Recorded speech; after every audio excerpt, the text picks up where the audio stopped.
নমস্কাৰ স্বাগতম জনাইছো হল the prime time show petrol ডিজেলৰ দাম কমিল কিন্তু কিমান সুখী হল জনতা প্ৰতি লিটাৰত 5 টকাকৈ কমিল পেট্ৰল ডিজেলৰ দাম আজি মাজনিশাৰে পৰা প্ৰযোজ্য হ'ব ইন্ধনৰ এই নতুন নিৰ্দেশ খুৰাৰ ওপৰত আৰোপিত 25% উপকৰ উঠাই ললে চৰকাৰে বিধানসভাত এই ঘোষণা কৰে বিত্তমন্ত্ৰীয়ে এই সন্দৰ্ভত আমি বিস্তৃত ৰূপত আলোচনা কৰিম আমাৰ সতীৰ্থ জ্যেষ্ঠ সাংবাদিক লাইভত থাকিব কিন্তু তাৰ পূৰ্বে এই সন্দৰ্ভত আমি যুগুতোৱা এটা ৰিপৰ্ট আগবঢ়াই লৈছো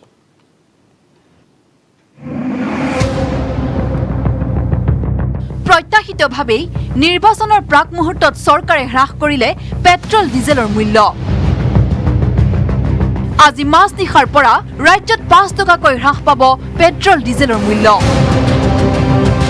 পেট্ৰল ডিজেলৰ মূল্য বৃদ্ধিক লৈ বিৰোধীয়ে পূৰ্বৰে পৰা থিয় কৰি আহিছে নিৰ্বাচনী ইছ্যু সৰ্বসাধাৰণ মানুহক মূল্য বৃদ্ধিয়ে এনেকুৱা এটা জুৰুলা কৰিছে যে পেট্ৰল আৰু ডিজেলৰ ওপৰত সৰ্বানন্দ সোণোৱাল নেতৃত্বাধীন চৰকাৰখনে কৰোনাৰ বিৰুদ্ধে যুঁজিবৰ কাৰণে যি ডিজেল আৰু পেট্ৰল প্ৰতি লিটাৰ 5 টকাকৈ অতিৰিক্ত কৰ বহুৱাইছিল সেই টকাৰ হিচাপ কিয় ৰাইজক নিদিয়ে কোভিড-19 আনি দিয়া অৰ্থনৈতিক সংকট মোচনৰ বাবে ৰাজ্য চৰকাৰে পেট্ৰল ডিজেলৰ ওপৰত আৰোপ কৰিছিল অতিৰিক্ত কৰ ইয়াৰ পিছতে ৰাজ্যবাসীৰ মূৰত পৰিছিল মূল্য বৃদ্ধিৰ মাধমাৰ শেহতীয়াকৈ কৰোনাৰ প্ৰভাৱ কমিছে আহিছে নিৰ্বাচনৰ প্ৰাক মুহূৰ্তত চৰকাৰে মূল্য হ্ৰাসৰ এক চমক দিব বুলি অনুমান কৰিছে সৰ্বসাধাৰণে ৰাইজৰ অনুমানক সঁচা প্ৰতিপন্ন কৰি আজি মাজনিশাৰ পৰা 5 টকাকৈ হ্ৰাস পাব প্ৰতি লিটাৰ পেট্ৰল ডিজেলৰ মূল্য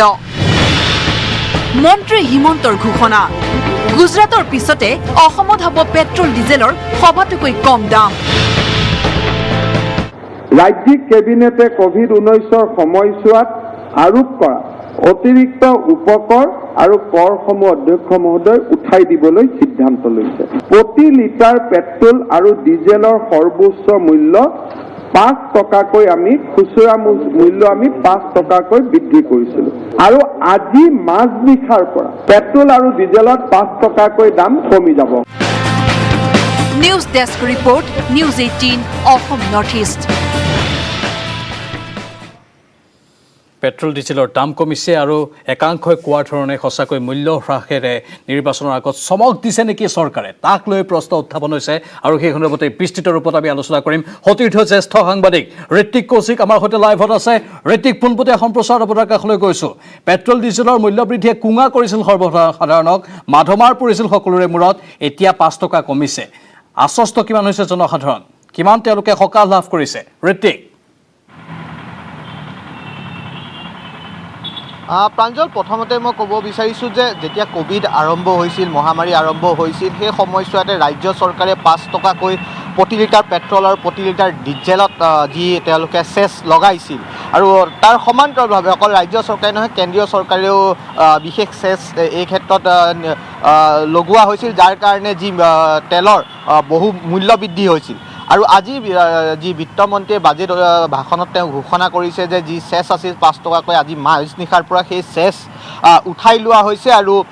যদি উঠাই লোৱা হয় আজিৰ যদি আমি মূল্যটো চাওঁ প্ৰায় 90 টকা 48 পইচা পেট্ৰলৰ মূল্য আৰু 5 টকা কমাই দিলে আমি 85 টকাৰ ওচৰে পাজৰে 85-86 টকাৰ মাজত আমাৰ পেট্ৰলৰ মূল্য হ'ব আনহাতে ডিজেলৰ বৰ্তমান সময়ত যি 84 টকা 41 পইচা আছে তাকো 5 টকা কমাই দিলে প্ৰায় 80 টকাৰ পৰা 81 টকাৰ মাজত সেই দামটো হ'ব আৰু এইটোলৈ 5 টকা কমাও বহু ক্ষেত্ৰত সকাহ বুলি আমি ক'ব পাৰোঁ বা নিজৰ ক্ষেত্ৰতো আমি যদি কওঁ আমাৰ কাৰণে সকাহ 5 টকাকৈ যদি পেট্ৰল আৰু ডিজেলত কমে আৰু এনেধৰণে যদি যি আজি বিত্তমন্ত্ৰীয়ে বাজেটত ঘোষণা কৰিছে তাৰ পিছত বাজেটত ঘোষণাৰ পিছতে তেওঁ সংবাদ মাধ্যমৰ লগত কথাও পাতিছিল আৰু সেই সময়ছোৱাত কথা কোৱা হৈছিল যে যি এই মূল্য হ্ৰাস কৰিলে বা যি চেছ সেই চেছ তেওঁলোকে উঠাই ল'লে ইয়াৰ পৰা অসম হৈ গ'ল দ্বিতীয়খন ৰাজ্য য'ত পেট্ৰলৰ দাম সকলোতকৈ নিম্ন গুজৰাটৰ পিছতে অসম হৈ পৰিব পেট্ৰলৰ ক্ষেত্ৰত দাম কম ৰাজ্যৰ ভিতৰত আৰু এই যি চেছ আছে সেই চেছ উঠাই দিয়াৰ কাৰণে ৰাজ্য চৰকাৰে প্ৰতি মাহে প্ৰায় 80 কোটি টকাকৈ তেওঁলোকে লোকচান সন্মুখীন হ'ব লাগিব যি ৰাজহ সংগ্ৰহ কৰে তাৰ পৰা 80 কোটি টকা ৰাজহ কমিব কিন্তু যেহেতু নিৰ্বাচনৰ প্ৰাকখনত এখন অন্তৰ্বৰ্তীকালীন যি বাজেট আছিল আৰু এই বাজেটত লৈ বহুতে প্ৰশ্ন উঠি আছে এখন নিৰ্বাচন কেন্দ্ৰিক বাজেট নেকি বিগত কোভিড শেষ হোৱা বা কোভিড শেষ নহ'লেও কোভিডৰ যিসমূহ নীতি নিৰ্দেশনা বা যিখিনি চৰকাৰে নিষেধাজ্ঞা ধাৰ্য কৰিছিল সেইখিনি উঠাই লোৱা হ'ল বহু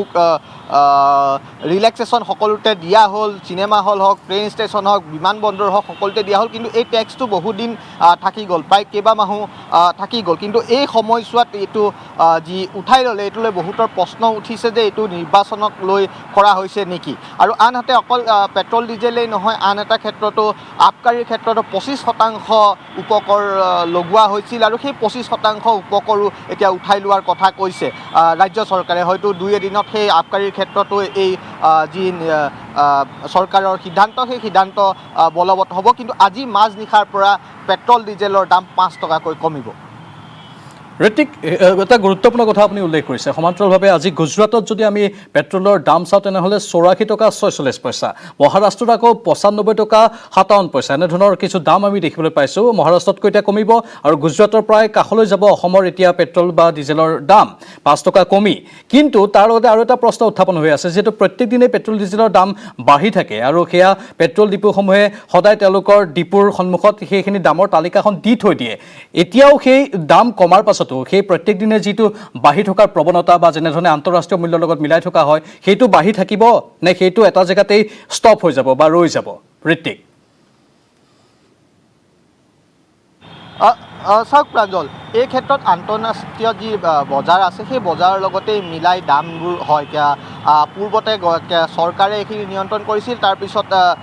কিছু বছৰ পূৰ্বে এইখিনি আন্তঃৰাষ্ট্ৰীয় বজাৰৰ লগত ফেৰ মাৰিব পৰাকৈ যিসমূহ কোম্পানী আছে কোম্পানীসমূহক দিয়া হৈছিল আৰু এনেধৰণে এতিয়া যি দামসমূহ আছে সেইটো সদায় নিশাৰ ভাগত সলনি হৈ থাকে কেতিয়াবা এটকা কমিব পাৰে কেতিয়াবা 2 টকা বৃদ্ধি হ'ব পাৰে আৰু এই ক্ষেত্ৰত যি ব্যৱস্থা আছে সেই ব্যৱস্থাটো অব্যাহত থাকিব কাৰণ ৰাজ্য চৰকাৰেহে যি চেছটো আছে সেই চেছটো কমাই দিছে কেন্দ্ৰীয় চৰকাৰৰ চেছ এতিয়াও কিন্তু বলবৎ হৈয়ে আছে হয় লগতে আৰু এটা কথা ৰাজ্য চৰকাৰৰ অধীনত বা ৰাজ্য চৰকাৰৰ আওতাত যিখিনি কৰ পৰে পেট্ৰল ডিজেলৰ ক্ষেত্ৰত সেই কৰৰ ক্ষেত্ৰত কেৱল 5 টকাই নহয় তাতকৈ আৰু অলপ কমাব পাৰিলেহেঁতেন যদি ৰাজ্য চৰকাৰে ইচ্ছা কৰিলেহেঁতেন এনেধৰণৰ প্ৰশ্নও আহিছে এতিয়া সৰ্বসাধাৰণৰ পৰা ঋতিক এই সন্দৰ্ভত কিবা আছে নেকি তথ্য নিশ্চিতভাৱে চাওক প্ৰাঞ্জল নিশ্চিতভাৱে পাৰিলেহেঁতেন বা কৰসমূহ তেওঁলোক ৰাজ্য চৰকাৰে আঁতৰাই দিব পাৰিলেহেঁতেন যিসমূহ ৰাজ্য চৰকাৰৰ যিসমূহ কৰ আছে কিন্তু এই ক্ষেত্ৰত আজি যি বাজেট ভাষণত মন্ত্ৰীগৰাকীয়ে উল্লেখ কৰিছে যে যি উপকৰহে লগোৱা হৈছিল সেই উপকৰখিনি আঁতৰাই দিয়া হৈছে ৰাজ্য চৰকাৰে বিচাৰিলে যি আন কৰসমূহ আছে কেইবাটাও ধৰণৰ কৰ আছে সেই কৰসমূহ তেওঁলোকে কমাব পাৰিলেহেঁতেন কিন্তু বৰ্তমান সময়ত এইখিনি কমোৱা নাই আনহাতে হিমন্ত বিশ্ব শৰ্মাই এটা কথা উল্লেখো কৰিছে যে এই যি উপকৰ কমোৱাৰ কাৰণে ৰাজ্য চৰকাৰে ৰাজহ প্ৰায় 80 কোটিকৈ প্ৰতিমাহে হেৰুৱাব লগা হ'ব ধন্যবাদ জনাইছোঁ ঋতিক কৌশিক বহুকেইটা গুৰুত্বপূৰ্ণ তথ্য আপুনি সদৰি কৰিলে আৰু আমি পৰৱৰ্তী সময়ত পুনৰ আপোনাৰ সৈতে যোগাযোগ স্থাপন কৰিম কিন্তু আমি এইখিনিতে আন এটা ৰিপৰ্টো আগবঢ়াই ল'ব বিচাৰিছোঁ কাৰণ কৰোনাই কুঙা কৰা ৰাজ্যৰ অৰ্থনৈতিক সুস্থিৰ কৰাৰ পৰিকল্পনাৰে আজি বিধানসভাত বিত্তমন্ত্ৰীয়ে এই লেখানুদানখন দাখিল কৰা বুলি উল্লেখ কৰিছে 6 মাহৰ বাবে বিত্তমন্ত্ৰী ডক্টৰ হিমন্ত বিশ্ব শৰ্মাই দাখিল কৰিলে লেখানুদান উদং ৰাজকোষ টনকিয়াল কৰিবলৈ কেন্দ্ৰই জনোৱা সঁহাৰিক ধন্যবাদো জ্ঞাপন কৰে বিত্তমন্ত্ৰীগৰাকীয়ে এটা ৰিপৰ্ট আগবঢ়াই লৈছোঁ তাৰ পাছতে আমি আমাৰ আন এগৰাকী সতীৰ্থ জ্যেষ্ঠ সাংবাদিক গৌতমৰ সৈতেও যোগাযোগ স্থাপন কৰিম চতুৰ্দশ বিধানসভাৰ অন্তিমখন অধিৱেশনৰ দ্বিতীয় দিনা সদনত দাখিল হ'ল 3 মাহৰ লেখানুদান গীতাৰ শ্লোকৰ উদ্ধৃতিৰে লেখানুদান পাঠ কৰিলে মন্ত্ৰী হিমন্ত বিশ্ব শৰ্মাই এই পবিত্ৰ সদনত আপোনালোকৰ সন্মুখত থিয় হৈ মই ভগৱত গীতাৰ এটা পবিত্ৰ শ্লোক উচ্চাৰণ কৰিব খোজো কৰ্মণ্য অধিকাৰে অস্তো মা ফলেষু কদাচন মা কৰ্মফল হেতু ভূমা তে সংগুষ্টম কমনি ভগৱান শ্ৰীকৃষ্ণই কুৰুক্ষেত্ৰ যুদ্ধৰ প্ৰাকখনত অৰ্জুনৰ প্ৰতি আগবঢ়োৱা এই জ্ঞান গম্ভীৰ আৰু চিন্তা উদ্বেগকাৰী বাণী তাৎপৰ্য সদায় অম্লান আৰু এই বাণীয়ে হাজাৰ হাজাৰ বছৰ ধৰি আমাক মাৰ্গদৰ্শন কৰি আহিছে এপ্ৰিলৰ পৰা জুলাই মাহলৈ এই 3-মহীয়া লেখানুদান দাখিল কৰি আৰম্ভণিতে এই বিত্তমন্ত্ৰীৰ ঘোষণা আমি উত্তৰাধিকাৰী সূত্ৰে পাইছিলোঁ উদং ৰাজকোষ কিন্তু আমি প্ৰতিশ্ৰুতি ৰক্ষা কৰিলোঁ কাৰণ ৰাজ্যত অৰ্থনৈতিক বিকাশৰ হাৰ সুস্থিৰ হৈছে। বিগত 5 বছৰত অসমৰ বিকাশৰ হাৰ দেশতকৈও অধিক। যোৱা 5 বছৰত বিত্তীয় ৰাজঘাটি ৰোধত সফল হৈছে চৰকাৰ। আমাৰ ৰাজ্যখনত এনে এক সুস্থিৰ বিকাশৰ হাৰ পৰিলক্ষিত হৈছে যে যি বিকাশ ৰাষ্ট্ৰীয় বিকাশৰ গড়তকৈ অধিক। Our growth is more than national average. মন্ত্ৰী হিমন্তই কয়, ৰাজহুৱা পুঁজি ব্যয়ৰ প্ৰমাণপত্ৰ দাখিলত সৰ্বাধিক গুৰুত্ব দিছে চৰকাৰে। ৰাজহুৱা পুঁজিৰ ব্যৱহাৰৰ প্ৰমাণপত্ৰ নিশ্চিতকৰণৰ ক্ষেত্ৰত চৰকাৰখনে গুৰুত্বপূৰ্ণ সফলতা লাভ কৰিবলৈ সক্ষম হৈছে। ইয়াৰ উপৰিও ৰাজ্য চৰকাৰৰ বহু অভিলাষী আঁচনিৰ সফল ৰূপায়ণৰ দাবীৰে বিত্তমন্ত্ৰীয়ে সামৰিলে সোণোৱাল চৰকাৰৰ অন্তিমখন বিধানসভা অধিৱেশনৰ লেখানুদান পাঠ। আজিৰ ভোট অন একাউণ্টছ বাজেট বা লেখানুদানৰ যদি মই হাইলাইটছ বুলি ক'ব যাওঁ, স্বাভাৱিকভাৱে পেট্ৰল আৰু ডিজেলত আজি ৰাতি 12 বজাৰ পিছত 5 টকাকৈ দাম কমিব। এক্সাইজৰ ওপৰতো, সুৰা আদি সামগ্ৰীৰ ওপৰতো আমাৰ যি 25% আমি কৰ বহুৱাইছিলোঁ ক'ভিডৰ সময়ত, তাকো আজি আমি প্ৰত্যাহাৰ কৰিছোঁ। বিজু কুমাৰ ডেকাৰ সহযোগত bureau report, news 18 Assam north east. বিত্তমন্ত্ৰীয়ে বিগত 5 বছৰত অসমৰ বিকাশৰ হাৰ বৃদ্ধি হোৱাৰ দাবী কৰিছে। কিন্তু সঁচাকৈ বৃদ্ধি হৈছেনে অসমৰ বিকাশৰ হাৰ? বহুতেই ক'ব বিচাৰে যে এয়া বাহিৰে ৰংচক ভিতৰে কোৱা ভাতুৰি। আমি এই সন্দৰ্ভতে কথা পাতিম আমাৰ সতীৰ্থ গৌতম বৰাৰ সৈতে। গৌতম বৰা, অত্যন্ত গুৰুত্বপূৰ্ণ কেইবাটাও পইণ্ট যিহেতু উত্থাপন কৰা হৈছে, লগতে ৰাইজে এতিয়াও কৈ আছে যে যেনেধৰণৰ বিকাশ মানৱ সমাজৰ বা মানৱ জীৱনৰ মানদণ্ডৰ ক্ষেত্ৰত হ'ব লাগিছিল তেনেধৰণৰ বিকাশ কিন্তু প্ৰকৃততে হোৱা নাই। আপুনি কি দেখা পাইছে এজন সাংবাদিক হিচাপে? গৌতম। হয়, আৰু নিশ্চয়কৈ প্ৰাঞ্জল, চাওক যে বিগত কেইমাহত প্ৰায় 1 ডৰ্জন বিভিন্ন আঁচনি, 90 লাখ হিতাধিকাৰী আৰু 6,000 কোটি টকা এক প্ৰকাৰে নিৰ্বাচনক আগত লৈ চৰকাৰে বিনিয়োগ কৰিছে বুলি আমি ক'ব পাৰোঁ। কিয়নো হিতাধিকাৰীক বিভিন্ন ধৰণে ধন প্ৰদান কৰা হৈছে। প্ৰায় 1 ডৰ্জন আঁচনিৰ জৰিয়তে 90 লাখ হিতাধিকাৰী সৃষ্টি কৰিছে চৰকাৰে আৰু তেওঁলোকক নগদ ধন প্ৰদান কৰিছে। বিভিন্ন আঁচনিৰ নাম অৰুণোদয়ৰ পৰা আৰম্ভ কৰি চাহ বাগিচাক কেইদিনমান পূৰ্বে যি 3,000 টকাকৈ শ্ৰমিকসকলৰ একাউণ্টত ভৰাৰ ব্যৱস্থা কৰিছিলে। গতিকে আমি ক'ব পাৰোঁ যদি বিকাশৰ সংজ্ঞা যদি চৰকাৰে এনেধৰণে নিৰ্ধাৰণ কৰে, তেনেহ'লে বৰ্তমান এই কথাটো চৰ্চা চলিছে যে পেট্ৰল ডিজেলৰ মূল্য যি কম কৰাৰ বাবে আজি নিশাৰ পৰা আজি 5 টকা কম হ'ব। কিন্তু প্ৰাঞ্জল, আপোনাক জনাব বিচাৰিছোঁ যে আজিৰ পৰা এমাহ দুমাহ পূৰ্বে পেট্ৰল ডিজেলৰ মূল্য ইয়াত আজিৰ তাৰিখতকৈ 5 টকা কম আছিলে। কিন্তু যিহেতু আজি নিশাৰ পৰা 5 টকা কম হ'ব, অৰ্থাৎ আজিৰ পৰা এমাহ বা দুমাহৰ পূৰ্বে আমি যি নিৰিখত পেট্ৰল ডিজেল ভৰাইছিলোঁ আমি সেই নিৰিখতে ভৰাবলৈ পাম। এক অৰ্থত আক্ষৰিক অৰ্থত যদিহে 5 টকা কম বুলি কোৱা হয়, কিন্তু বাস্তৱিক অৰ্থত কিন্তু সেই মূল্য কম বুলি বহু লোকেই গণ্য নকৰিব। আৰু যেনেধৰণে বিকাশৰ কথা কোৱা হৈছে, কিন্তু শেহতীয়াকৈ এটা কথা চৰ্চা হৈছে প্ৰাঞ্জল, যে হিতাধিকাৰীক এনেধৰণে যি ধন প্ৰদানৰ ব্যৱস্থা কৰিছে চৰকাৰে, তাৰ জৰিয়তে প্ৰকৃততে অৰ্থনৈতিক বিকাশ সাধন হ'বনে নহয় তাক লৈ কিন্তু সকলোৱে প্ৰশ্ন উত্থাপন কৰিছে। কিয়নো পেট্ৰল ডিজেলৰ পৰা যি কৰ সংগ্ৰহ কৰা হয় তাৰ অধিকাংশ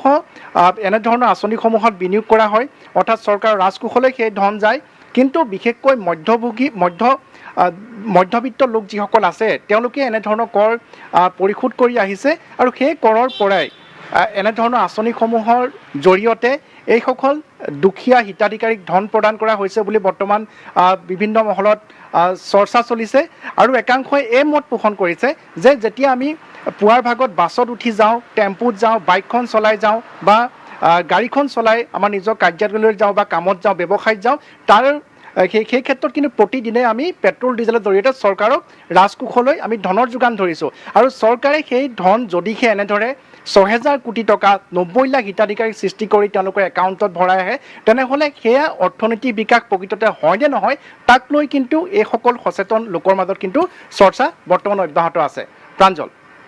নিশ্চয় গৌতম, হিতাধিকাৰী সৃষ্টি অত্যন্ত এক জ্বলন্ত সমস্যা হিচাপে আমি এক বিবেচনা কৰিব পাৰোঁ, কাৰণ কংগ্ৰেছৰ দিনৰ পৰাই পূৰ্বৰ চৰকাৰৰ দিনৰ পৰাই হিতাধিকাৰী সৃষ্টি হৈ আহিছে বা সৃষ্টি কৰি থকা হৈছে, আৰু সেই হিতাধিকাৰীক কেৱল সৃষ্টি কৰা হয় নিৰ্বাচনক লক্ষ্য ৰাখি ক্ষমতা দখলৰ বাবে। এটা অভিযোগ আছে, অত্যন্ত গুৰুত্বপূৰ্ণ এটা বিষয়, আৰু সেই কথাটোকে কিন্তু এইবাৰ ভাৰতীয় জনতা পাৰ্টীৰ চৰকাৰখনেও কৰিছে, হিতাধিকাৰী সৃষ্টি কৰিছে আৰু হিতাধিকাৰীক ধন দিছে, কিন্তু প্ৰকৃততে এই ধনেৰে ৩,০০০ টকাৰে ২,০০০ টকাৰে তেওঁলোকৰ সামগ্ৰিক উন্নয়ন নহয়। সৰ্বসাধাৰণে কি কৈছে গৌতম আপোনাক এই সন্দৰ্ভত?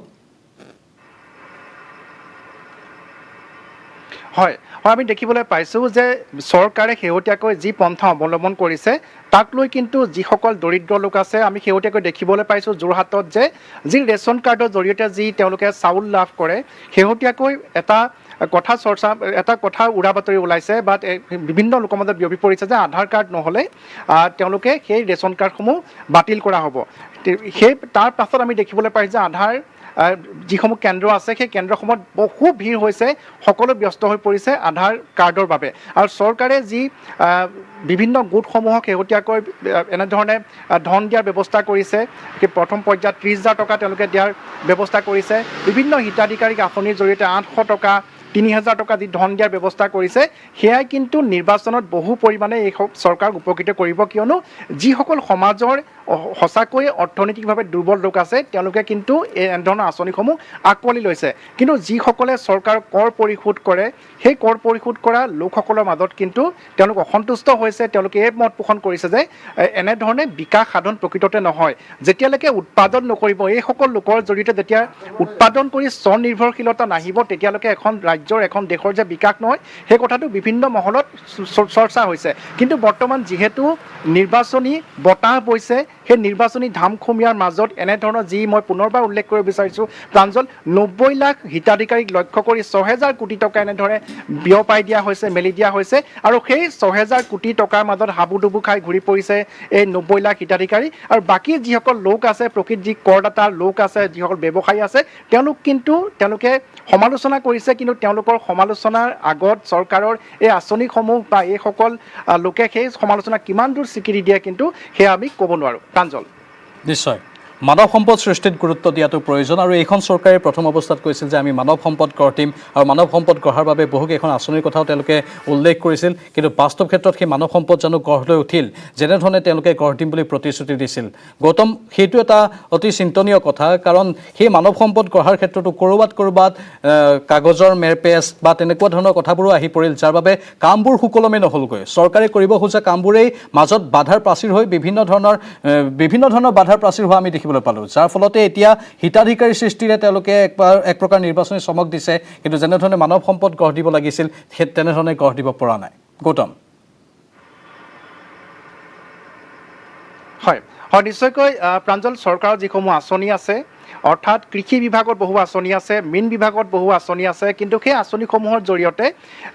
বহু যুৱকক স্বাৱলম্বিতাৰ পথ দেখুওৱাৰ বহুখিনি স্কোপ চৰকাৰৰ আছিলে, বহুখিনি সুবিধা আছিলে, কিন্তু যি ৰঙা ফিটাৰ মেৰপেচ, সেই মেৰপেচৰ বাবে এনেধৰণে বহু লোক কিন্তু উপকৃত হ'ব পৰা নাই। তাৰ বিপৰীতে বৰ্তমান এইসকল লোক আমি দেখিবলৈ পাইছোঁ ৮০০ টকা ৩,০০০ টকা এনেধৰণৰ চৰকাৰে যি তেওঁলোকৰ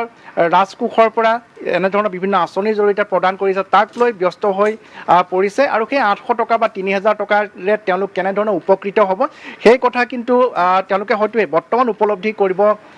পৰা নাই। কিন্তু এনেধৰণে যিসমূহ ধন দিছে, সেই ধনৰ পিছত কিন্তু এইসকল লোক আমি দৌৰি থকা দেখিবলৈ পাইছোঁ, আৰু বিশেষকৈ চাহ বাগিচা অঞ্চলত। প্ৰাঞ্জল, মই পুনৰবাৰ ক'ব বিচাৰিছোঁ যে ইয়াৰ পূৰ্বে পঞ্চায়ত নিৰ্বাচন আৰু লোকসভা নিৰ্বাচনৰ পূৰ্বে ৫,০০০ টকা চৰকাৰে তেওঁলোকৰ চাহ বাগিচা অঞ্চলৰ শ্ৰমিকসকলৰ একাউণ্টত ভৰাই দিছিলে, ২,৫০০ টকাকৈ দুটা কিস্তিত ভৰাই দিছিলে। তেতিয়া আমি যেতিয়া বাতৰি সংগ্ৰহ কৰিবৰ বাবে বিভিন্ন চাহ বাগিচালৈ গৈছিলোঁ, তেতিয়া কিন্তু সেই শ্ৰমিকসকল অতিকৈ উৎফুল্লিত হৈ পৰিছিলে। তেওঁলোকে ভাবিছিলে যে প্ৰতি মাহতে তেওঁলোকৰ একাউণ্টত এনেধৰণে ২,৫০০ টকা সোমাই থাকিব। নিৰ্বাচনৰ পূৰ্বে সেই পন্থা চৰকাৰে গ্ৰহণ কৰিছিলে, আৰু তাৰ ফল তেওঁলোকে লাভ কৰিছিলে। তাৰপিছত সকলোখিনি ফুটুকাৰ ফেন হ'ল, পাহৰি গ'ল। পুনৰ নিৰ্বাচনৰ প্ৰাক্ষণত এনেধৰণে চাহ শ্ৰমিকৰ একাউণ্টত ৩,০০০ টকা ভৰাই দিয়া হৈছে। তেওঁলোকে পুনৰ ভাবিছে যে তেওঁলোকৰ একাউণ্টত এনেধৰণে ধন সোমাই থাকিব, আৰু প্ৰায় 45 দিনৰ পিছত 50 দিনৰ পিছত নিৰ্বাচন অনুষ্ঠিত হ'ব আকৌ একেধৰণৰ ঘটনাৰ পুনৰাবৃত্তি ঘটিব কিন্তু প্ৰাঞ্জল আমি উনুকিয়াব বিচাৰিছোঁ পুনৰ ক'ব বিচাৰিছোঁ যে যিসমূহ বিভাগ আছে মীন বিভাগ কৃষি বিভাগকে ধৰি যি ৰঙা ফিটাৰ মেৰ পেচ সেইসমূহ আঁতৰাই যদি প্ৰকৃততে গ্ৰাম্যাঞ্চলৰ এইসকল লোকক আমি দেখিবলৈ পাইছিলোঁ প্ৰাঞ্জল যে লকডাউনৰ সময়ছোৱাত বিভিন্ন লোকে কেনেধৰণে স্বাৱলম্বিতাৰ পথ অৱলম্বন কৰিব পাৰে তাৰ সেই কথা শিকিছিলে তেওঁলোকে উপকৃত হৈছিলে কিন্তু তাৰ বাবে যি ধৰণে চৰকাৰী সা সুবিধা লাভ কৰিব লাগে বিভিন্ন আঁচনি লাভ কৰিব লাগে সেইসমূহ কিন্তু বৰ্তমান কেৱল কাগজে পত্ৰইহে থকা আমি দেখিবলৈ পাইছোঁ যি ধৰণে প্ৰকৃততে পথাৰলৈ বা ৰাইজৰ কাষলৈ এইসমূহ আঁচনি লৈ যাব লাগে সেয়া কিন্তু দেখিবলৈ পোৱা নাই আৰু চৰকাৰখনক তেওঁলোকে নিৰ্বাচনক আগত ৰাখি বৰ্তমান এই হিতাধিকাৰীসকলকহে লক্ষ্য কৰি লৈছে তেওঁলোকক টকাৰে মহাচন্ন কৰিবলৈ চেষ্টা অব্যাহত ৰাখিছে আৰু হয়তো চৰকাৰ তেওঁলোকৰ দিয়ে কৌশলত কিন্তু সফলো হ'ব প্ৰাঞ্জল হয় ধন্যবাদ জনাইছোঁ গৌতম বৰা এইখিনি তথ্যৰ বাবে যিহেতু এনেধৰণৰ কৌশল সময়ে সময়ে অৱলম্বন কৰি থকা হয় কিন্তু এয়া হ'ল খন্তেকীয়া আনন্দ ই দীৰ্ঘম্যাদী ৰূপত কাকোকে সহায় নকৰে চাহ জনজাতি লোককেই হওক বা আন জনসাধাৰণেই হওক কেতিয়াও সহায় কৰিব নোৱাৰে আৰু এতিয়া যিহেতু কোড অফ কণ্ডাক্টটো লাগি যাব বহুতখিনি কাম এতিয়া কৰিবও নোৱাৰিব চৰকাৰখনে কিন্তু সবাতোকৈ ডাঙৰ প্ৰশ্নটো হৈছে যে এনেধৰণে কিমান দিন আৰু নিৰ্বাচনী বৈতৰণি পাৰ কৰি থাকিব এইবোৰ কৌশল এতিয়া সলাব হৈছে কেৱল জনসাধাৰণৰ কাম প্ৰকৃত অৰ্থত যদি কাম কৰা হয় তেনেহ'লে স্বাভাৱিকতে জনসাধাৰণো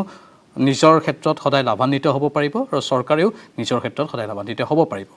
নগাঁৱত নিখোজ বেংক কৰ্মচাৰীৰ মৃতদেহ অৱশেষত উদ্ধাৰ কৰা হৈছে নিখোজ বেংক কৰ্মচাৰী কৃষ্ণ বৈশ্যৰ মৃতদেহ উদ্ধাৰ কৰা হৈছে কন্দলি ফায়াৰিং ফিল্ডৰ সমীপতে উদ্ধাৰ হৈছে কৃষ্ণৰ ৰক্তাক্ত মৃতদেহটো দুৰ্বৃত্তই হাত ভৰি বান্ধি ডিঙি ৰেপি হত্যা কৰাৰ সন্দেহ কৰা হৈছে দুদিন ধৰি সন্ধানহীন হৈ আছিল হাজোৰ কৃষ্ণ বৈশ্য NESF বেংকৰ কঠীয়াতলী শাখাৰ কৰ্মচাৰী আছিল কৃষ্ণ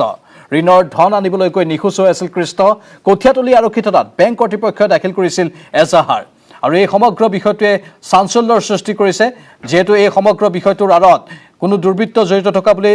প্ৰথমে সন্দেহ কৰা হৈছিল কিন্তু তাৰ পাছতে যেহেতু মৃতদেহ উদ্ধাৰ কৰা হ'ল কৰ্মচাৰীজনৰ তাকো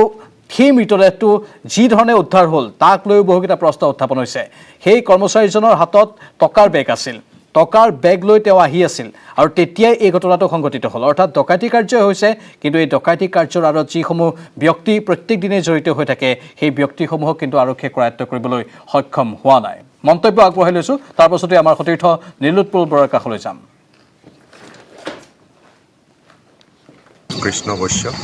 north east small finance bank তেওঁলোকৰ কঠীয়াতলী ব্ৰাঞ্চ এটা আছিল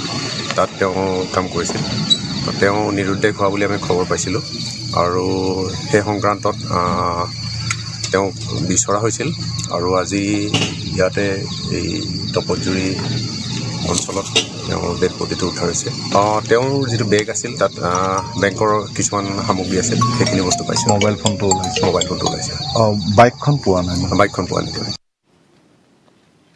বেগত হয়তো টকাও আছিল বাইকখনো পোৱা নাই বুলি কৈছে আৰক্ষীয়ে মুঠতে ৰহস্যৰ আৱৰ্তত অধিক বিস্তৃত ৰূপত খবৰখিনি জনাব আমাৰ সতীৰ্থ নীলোৎপল বৰাই নীলোৎপল আপোনাৰ কাষলৈ লাইভত গৈছোঁ কি তথ্য আছে আৰু আপোনাৰ লগত নিশ্চয়কৈ প্ৰাঞ্জল এতিয়া এক শোকাবহ এক ঘটনা সংঘটিত হৈছে হাজোৰ যি টুপ্ৰাজুলিৰ পৰা অহা যিগৰাকী যুৱক তেওঁৰ চাৰিগৰাকী ভনীয়েকৰ মাজত এগৰাকীয়ে যুৱক আছিলে একটিয়ে পুত্ৰ সন্তান তেওঁ নগাঁৱৰ কঠীয়াতলীৰ যি নৰ্থ ইষ্ট স্মল ফাইনেন্সত তেওঁ এগৰাকী কৰ্মচাৰী হিচাপে কৰ্মৰত আছিলে 10 ফেব্ৰুৱাৰীৰ দিনা তেওঁ বেংকৰ কামতে গৈছিলে যি তপতজুৰিলৈ গৈছিলে কন্দলীলৈ গৈছিলে তপতজুৰিৰ পৰা কন্দলীৰ ফালে গৈ আছিলে গৈ থকাৰ অৱস্থাত 12:30 বজাৰ পৰা তেওঁ মোবাইল ফোনটো অফ হৈ আছিলে তাৰপিছত তেওঁৰ পৰিয়ালৰ লোকে আৰক্ষীক নিশা এজাহাৰ দাখিল কৰিছিলে তেওঁৰ আত্মীয় নগাঁৱত আছে তেওঁৰ আত্মীয় এগৰাকী চিকিৎসক আছে নগাঁৱত তেওঁলোকেও আৰক্ষীক যথেষ্ট ক'ব লাগিব যে শুক্ৰবাৰৰ দিনটো তেওঁলোকে বৃহস্পতিবাৰ দিনটো তেওঁলোকে বাৰে বাৰে আৰক্ষীৰ ওচৰলৈ গৈছিলে বাৰে বাৰে কৈছিলে যে যিকোনো প্ৰকাৰে সন্ধান উলিয়াওক কাৰণ যিগৰাকী যুৱক তেওঁ অপহৰণ হৈছে নে আন কিবা ঘটনা হৈছে কাৰণ যিহেতু তেওঁৰ বেগত টকা আছে বুলি ইতিমধ্যে আৰক্ষীয়ে উল্লেখ কৰিছে তেওঁৰ বাইকখন ইতিমধ্যে নাই পোৱা কিন্তু সেইগৰাকী যুৱকৰ কোনো ধৰণৰ যি নিৰুদ্দেশ হোৱা ঘটনাত কঠীয়াতলী আৰক্ষীৰ যিগৰাকী ভাৰপ্ৰাপ্ত বিষয়া তেওঁ কোনো গুৰুত্ব প্ৰদান কৰা নাছিলে যাৰ পৰিপ্ৰেক্ষিতত আজি কিন্তু সেইগৰাকী যুৱকৰ মৃতদেহ অতি উদ্ধাৰ হৈছে আৰু ক্ষত বিক্ষত অৱস্থাত অতি নৃশংসভাৱে ভৰি বান্ধি ডিঙি ৰেপি ডিঙি কাটি হত্যা কৰা হৈছে এগৰাকী অসমীয়া যুৱকক এইদৰে দিন দুপৰতে অপহৰণ কৰি হত্যা কৰা ঘটনাই নগাঁৱত যে আইন শৃংখলা পৰিস্থিতি কিমান অৱনতি ঘটিছে সেয়া কিন্তু উদঙাই দেখুৱাইছে আৰু যিগৰাকী যুৱক তেওঁ নৰ্থ ইষ্ট ফাইনেন্সিয়েল বেংকৰ কামত গৈছিলে তাৰপিছত তেওঁক কিয় হত্যা কৰা হ'ল, তেওঁক ডকাইতি কৰা হ'ল নে কোনো লোকে ঋণ দিবলৈ আছিলে, কোনে হত্যা কৰিলে, এই ক্ষেত্ৰত আৰক্ষীয়ে কিন্তু তদন্ত কৰাৰ প্ৰয়োজন আছিলে। কাৰণ যিহেতু দিনৰ 12:30 বজাৰ পৰা মোবাইল ফোনটো অফ হৈ আছিলে, মোবাইল ফোনৰ লোকেশ্যন উলিয়াই সেই স্থানত বিচাৰ খোচাৰ কৰাৰ প্ৰয়োজন আছিলে। কিন্তু আজি তপতজুৰিৰ যি এটা জোপোহাৰ মাজত তেওঁৰ মৃতদেহ উদ্ধাৰ হৈছে যুৱকজনৰ, তাৰপিছত আৰক্ষীয়ে বৰ্তমান তেওঁৰ মৃতদেহ উদ্ধাৰ হৈছে। ইতিমধ্যে সকলো শেষ, কাৰণ তেওঁৰ মৃতদেহ উদ্ধাৰ হোৱাৰ পিছত হাজোৰ পৰা যিজন যুৱকে সপোন লৈ পেলাই নগাঁৱলৈ আহিছিলে, নগাঁৱৰ কঠীয়াতলিত তেওঁ চাকৰি কৰিবলৈ আহিছিলে, আৰু এজন অসমীয়া যুৱকক যি ধৰণে নৃশংসভাৱে হত্যা কৰা হ'ল, সেই ঘটনাই কিন্তু পুনৰ নগাঁৱত যে আইন শৃংখলা পৰিস্থিতি অৱনতি হৈছে সেয়া কিন্তু উদঙাই দেখুৱাইছে। আৰু দিন দুপৰতে যদি এই দুৰ্বৃত্তই কাৰোবাক অপহৰণ কৰি হত্যা কৰিব পাৰে, তেনে তাতকৈ আৰু ভয়ংকৰ কথা হয়তো একো থাকিব নোৱাৰে। কাৰণ এইসমূহ অঞ্চলত যিসমূহ ক্ষুদ্ৰ বেংকৰ বা কৰ্মচাৰী আছে বা বিভিন্ন আজিকালি দেখা যায় যে বিভিন্ন বেংকেও আজিকালি সহজতে ঋণ আগবঢ়ায়, সেইসমূহ ঋণ আদায় কৰিবলৈ যোৱা যুৱকসকল কিমান সুৰক্ষিত। কাৰণ পেটৰ তাৰণাত বা নিজৰ ঘৰখন চলাবলৈ আৰ্থিক অনাটনৰ বাবে আজিকালি প্ৰায়ে কিন্তু সকলো যুৱকে এইদৰে বিভিন্ন ব্যক্তিগত খণ্ডত নিয়োজিত হয়। সেইসকল যুৱকৰ প্ৰতিও এক ভাবুকি, এই যি ঘটনা, এই যি ভয়ংকৰ ঘটনা সংঘটিত হৈছে, সেই ঘটনাই পুনৰ উদঙাই দেখুৱাইছে। আৰু আৰক্ষীয়ে বৰ্তমান জনাইছে যে হয়তো টকাৰ বেগ কাৰণে হত্যা কৰিলে বা বাইকখন তেওঁ নাইকিয়া, এইসমূহ বিষয় আৰক্ষীয়ে কিয়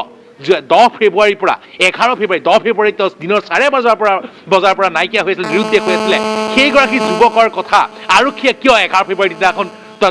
তেওঁলোকে তদন্ত কৰা, তেওঁলোকে অভিযান চলোৱা কিয় প্ৰয়োজন বোধ নকৰিলে? এতিয়া মৃতদেহ উদ্ধাৰ হোৱাৰ পিছত আৰক্ষীয়ে বিভিন্ন তথ্য প্ৰকাশ কৰিছে। গতিকে এটা ক'ব লাগিব যে নগাঁৱত যে আইন শৃংখলা পৰিস্থিতিৰ ব্যাপক অৱনতি ঘটিছে, সেই কথা কিন্তু কৃষ্ণ বৈশ্যৰ যি মৃত্যু বা যি হত্যাকাণ্ড, সেই কথা কিন্তু পুনৰ উদঙাই দেখুৱাইছে। প্ৰাঞ্জল,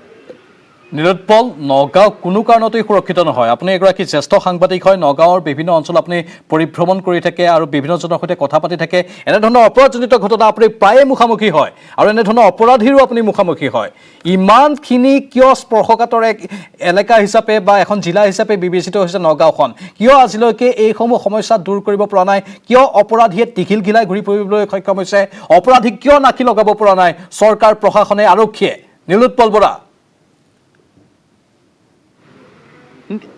নিশ্চয়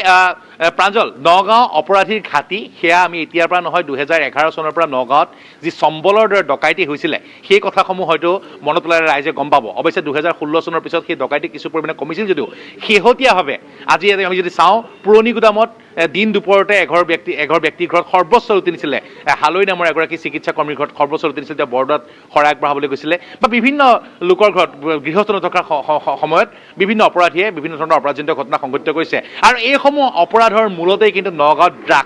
নগাঁৱত যি ড্ৰাগছৰ যি অবাধ বেহা হৈছে, ড্ৰাগছৰ বাবেই নগাঁৱত কিন্তু ভয়াৱহ গতিত দেখিবলৈ পোৱা গৈছে যে এইসমূহ অপৰাধজনিত ঘটনা বৃদ্ধি পাইছে। সময়ে সময়ে আৰক্ষীয়ে বিভিন্ন ড্ৰাগছৰ সৈতে জড়িত বিভিন্ন অপৰাধীক আটক কৰিছে, কিন্তু তাৰ পিছতো কিন্তু এই সমগ্ৰ সাম্ৰাজ্যখন, যিখন ডিমাপুৰৰ পৰা নগাঁৱত যিখন নিয়ন্ত্ৰণ হৈ আছে, ম্যানমাৰৰ পৰা ডিমাপুৰ আৰু ডিমাপুৰৰ পৰা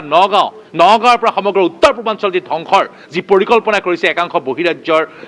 যিসকল ব্যক্তিয়ে বা যিসকল অপৰাধীয়ে, সেই কথা কিন্তু আৰক্ষীয়ে এতিয়াও কিন্তু শেষ কৰিব পৰা নাই। আৰু শেহতীয়াভাৱে এনেধৰণৰ যিসমূহ ব্যক্তি, এনেধৰণৰ যিসমূহ যুৱক যিসকলে নিজৰ ঘৰখন চলাবলৈ আৰ্থিক দীনতাৰ বাবে তেওঁলোকে সুদূৰ হাজোৰ পৰা আহি নগাঁৱত চাকৰি কৰি আছিলে, সেইগৰাকী যুৱকৰ এনেধৰণৰ নৃশংস হত্যাকাণ্ড কিন্তু ৰাইজক ক্ষোভিত কৰি তুলিছে। আৰক্ষী যদিহে সজাগ নহয়, আৰক্ষীয়ে কি নিশাৰ ভাগতেই টহল দি নিজৰ দায়িত্ব সামৰিব? দিনৰ ভাগত কঠীয়াতলী আৰক্ষীৰ কি দায়িত্ব নাই নেকি যে অপৰাধীয়ে, দুৰ্বৃত্তই এগৰাকী যুৱকক দিন দুপৰতে অপহৰণ কৰি টকাৰ বেগ নিয়াৰ পিছত, টকা কাঢ়ি নিয়াৰ পিছত কিন্তু যুৱকজনক হত্যাও কৰিব, বা কিহৰ কাৰণে হত্যা কৰিলে সেই বিষয়ে কোনো ধৰণৰ অনুসন্ধান উলিয়াব পৰা নাই। এতিয়া তেওঁৰ মৃতদেহ উদ্ধাৰ কৰি আৰক্ষীয়ে কথা কৈছে, কিন্তু এতিয়ালৈকে কিন্তু অপৰাধীৰ কোনো ধৰণৰ উমঘাম উলিয়াব পৰা নাই। এনেধৰণৰ ঘটনাসমূহে নগাঁৱৰ ৰাইজক কিন্তু শংকিত কৰি তুলিছে। আৰু নগাঁৱত বৰ্তমান যে আইন শৃংখলা পৰিস্থিতিৰ ব্যাপক অৱনতি হৈছে, সেয়া এনেসমূহ ঘটনাৰ পৰাই কিন্তু প্ৰমাণ হৈ পৰিছে। প্ৰাঞ্জল, অত্যন্ত এক স্পৰ্শকাতৰ বিষয়, কাৰণ এই যুৱকজনক ডিঙি কাটি হত্যা কৰা বুলি খবৰ ওলাইছে আৰু সেইখিনি সত্য খবৰ বুলি আমি ইতিমধ্যে জানিব পাৰিছোঁ, কাৰণ সেয়া স্পষ্ট ৰূপত সেই যুৱকজনৰ দেহত দেখিবলৈ পোৱা গৈছে আঘাতৰ চিন। মুঠতে এই বিষয়বোৰে কিন্তু বিভিন্ন ক্ষেত্ৰত চৰকাৰৰ ভূমিকাৰ ওপৰত, প্ৰশাসনৰ ভূমিকাৰ ওপৰত, আৰক্ষীৰ ভূমিকাৰ ওপৰত প্ৰশ্ন উত্থাপন কৰায়। ড্ৰাগছৰ অবাধ প্ৰচলন তাত হৈ আছে, সেই ড্ৰাগছৰ খলনায়কসকলক কিয় জালত পেলাব পৰা নাই? এই আটাইবোৰ প্ৰশ্নৰ উত্তৰ চৰকাৰে দিব লাগিব। লগতে ৰাজনীতিৰ আন কেইবাটাও প্ৰশ্নৰ উত্তৰ দিবলৈ আমি চৰকাৰৰ তৰফৰ পৰা এগৰাকী বিধায়কক আমন্ত্ৰণ জনাম। ডক্টৰ নুমল মমিন আমাৰ সৈতে ষ্টুডিঅ'ত থাকিব, কিন্তু তাৰ পূৰ্বে সময় হৈছে বাণিজ্যিক বিৰোধ। আজি লেখানুদান দাখিল কৰাৰ পাছত হিমন্ত বিশ্ব শৰ্মাই টাৰ্গেট কৰিলে বিৰোধীক। হিমন্তৰ পোনপটীয়া কথা, তালাক, বহুবিবাহ, বাল্যবিবাহৰ সমৰ্থকক কোনো কাৰণতে প্ৰশ্ৰয় নিদিয়ে বিজেপিয়ে। ঋণ লোৱাৰ প্ৰসংগত আদাৰ বেপাৰীক জাহাজৰ খবৰ নাৰাখিবলৈ বিৰোধীক আহ্বান হিমন্তৰ। হিমন্তৰ মতে ঋণৰ কথা চৰকাৰে চিন্তা কৰিব, বিৰোধীয়ে অযথা সময় নষ্ট কৰিব নালাগে। ৰাহুল গান্ধীৰ অসম আগমন সম্পৰ্কেও কটাক্ষ কৰিলে হিমন্তই। হৰিজনৰ ঘৰত আহাৰ খাই নিশা যাপন কৰা গৌৰৱ গগৈকো উভতি ধৰিলে হিমন্ত বিশ্ব শৰ্মাই। লুৰিণজ্যোতি গগৈৰ প্ৰসংগত হিমন্তৰ মন্তব্য, লুৰিণজ্যোতি গগৈ বিধায়ক হওক, সাংসদ হওক, তেতিয়াহে বন্ধ হ'ব চান্দা সংস্কৃতি। হিমন্ত বিশ্ব শৰ্মাই আৰু কি ক'লে আমি শুনাই লৈছোঁ। যে আমি ভোট আমি বিচৰা নাই, আমি সমাজৰ উত্থান বিচাৰিছোঁ। সমাজখন আগবাঢ়ি আহক, নাৰীসকলে নিৰ্ণায়ক ভূমিকালৈ আগবাঢ়ক, তালাক বন্ধ হওক, বহুবিবাহ প্ৰথা বন্ধ হওক, বাল্য বিবাহ বন্ধ হওক। আমি সমাজৰ উত্থানৰ কাৰণে কাম কৰিছোঁ, ভোটৰ কাৰণে আমি কাম কৰা নাই। আমাৰ সেইকাৰণে কোনো ধৰণৰ কোনো ফালৰ পৰাই, এজিৰ ফালৰ পৰাই হওক, RBI ফালৰ পৰাই হওক, অসম চৰকাৰৰ ওপৰত এনেকুৱা কোনো প্ৰশ্ন অহা নাই যে আমি বেছিকৈ লোন লৈছোঁ। তেওঁলোকৰ চৰকাৰ পিছৰ আগৰ চৰকাৰক লৈ তেওঁলোকে চিন্তা কৰিব নালাগে, চৰকাৰটো তেওঁলোকৰ পৰা বহুত দূৰত। আমি যি লোন ল'ম, আমি যি ব্যৱস্থা লৈছোঁ, আমিয়ে ঠিক কৰিব লাগিব। বিৰোধীয়ে ইমান দূৰলৈকে চিন্তা নকৰাই ভাল। আদাৰ বেপাৰীক জাহাজৰ খবৰ কিয় লাগে? চৰকাৰটো বিৰোধী নহয়। এই গুৱাহাটীৰ পৰা ধেমাজিলৈ চাইকেল চলালে, কালিৰ পৰা যদি কংগ্ৰেছে ইলেকশ্যন নেখেলোঁ বুলি কয়, মই গুৱাহাটীৰ পৰা ধেমাজি কিয়? মই একেবাৰে কোকৰাঝাৰৰ পৰা ধেমাজি চলাই দিওঁ। মই ডেইলি 25 কিলোমিটাৰ 20 কিলোমিটাৰ চাইকেল চলাব পাৰোঁৱেই। তাৰ লগত 10 কিলোমিটাৰ এড কৰি দিয়ক, 35 কিলোমিটাৰ, 35 × 10, 350 দিন আপুনি ধেমাজিত পাই গ'ল। এইবিলাক সৰু কথা চেলেঞ্জ দিলে কালিৰ পৰা মই চলাই দিম, বাহি ৰখি দিব লাগিব তেওঁলোকে। ৰাহুল গান্ধীক আনি আছে বৰ্ডিং খেলপথাৰ। এইখন বৰ্ডিং খেলপথাৰত মই কেইদিনমান আগতে মিটিং কৰি আহিছোঁ, ভৰা মানুহ। তাতে 15,000 মানুহ গ'লে কমপ্লিট হৈ যায়। তো ৰাহুল গান্ধীক তাত মাতি আনিনো কিয় অপমান কৰে? বৰ্ডিং ফিল্ডত আৰু মিটিং হয় নেকি? ইমান অৱশ্যে